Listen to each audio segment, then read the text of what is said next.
Здравейте! Искам да ви запозная с историята на една моя клиентка, с която работим вече близо 4 месеца. Предполагам, много от вас ще се припознаят в нейната история.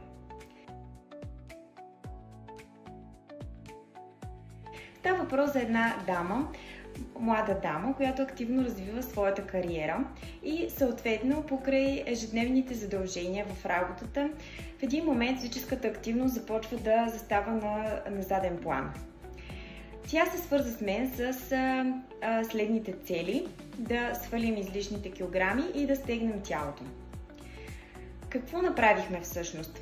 Направих за нея 30-дневно балансирано меню изцяло от любимите й храни, като тук включих всичко, което тя ежедневно хапва, като контролирахме количествата от всяка една храна. Съответно, тя трябваше да мери храната, която консумира, за да може да имаме пълния контрол върху количествата от храните. Съответно, започнахме да въвеждаме и физическа активност под формата на тренировки в къщи, предимно с еластици, като в течение на времето започнахме да въвеждаме и малко гирички, пътека и много ме радва, че нейна беше инициативата за бягане под формата на лек крос в парка, разбира се, когато времето позволява.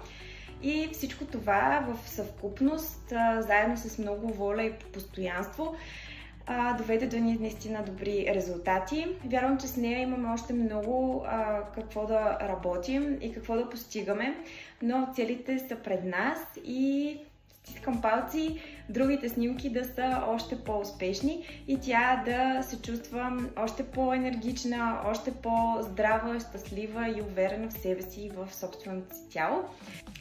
А за всички от вас, които желаят да влезнат във форма, без да се налага да спазват досадни диети или да гладуват, свържете се с мен и нека заедно да постигнем вашите цели.